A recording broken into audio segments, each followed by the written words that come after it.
है कि हमारे हिंदुस्तान की स्वर कोकिला आज स्वर साज सरगम में समाहित हो गई। आज पूरा हिंदुस्तान गमगीन है, इसलिए उनके श्रद्धांजलि में 2 लाइन गीत के माध्यम से मैं केशवराज गायिका बिरहा रखती हूँ। कहना है,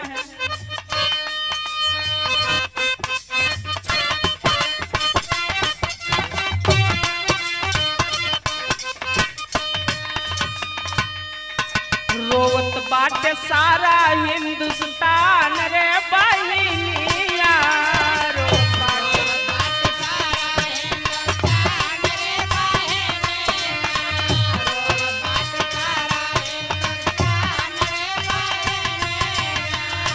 आर कई दिहल जग के वीरान रे बहिनिया, कई दिहल जग के वीरान रे बहिनिया, रोवत बाटे सारा हिंदुस्तान रे बहिनिया, रोवत बाटे सारा हिंदुस्तान रे बहिनिया, रोवत बाटे सारा हिंदुस्तान रे बहिनिया।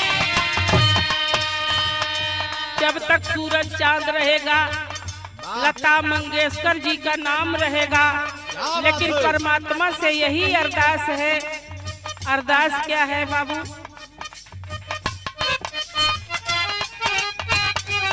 क्या बात है?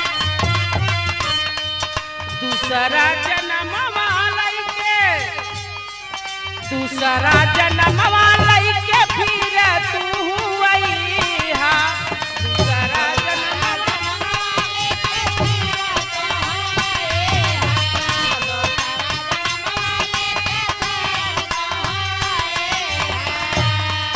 आके फिर दुनिया में नामवा बढ़ाईहा, आके फिर दुनिया में नामवा बढ़ाईहा,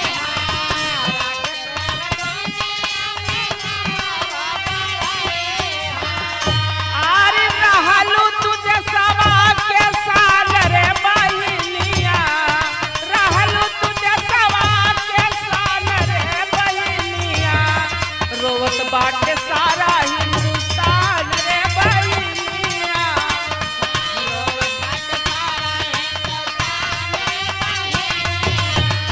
रोवत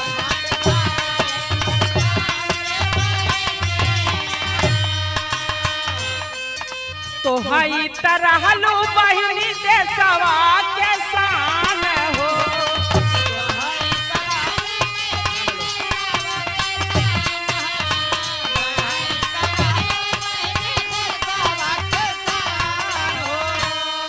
बंदे साल में रोशन खूब भाईल तोहरा नाम हो, बंदे साल में रोशन खूब भाईल तोहरा नाम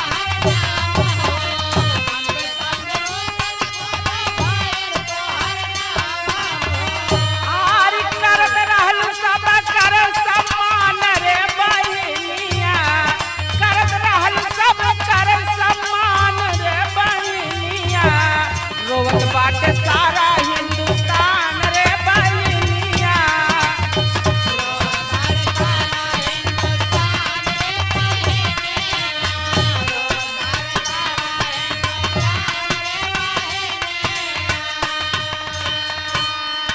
इसलिए आप अमर हो गई। आपका नाम जब लग सूरज चांद रहेगा, जब तक गंगा जमुना में पानी रहेगा, तब तक आपका नाम गाया जाएगा। इसलिए कहना है, अनिर प्यारे लाल तोहर का मना भुलाई, अनिर प्यारे लाल तोहर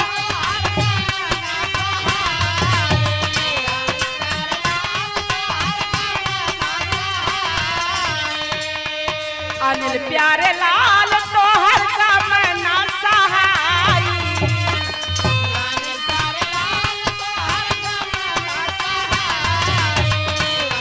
अनिल प्यारे लाल तोहर का मना सहाई।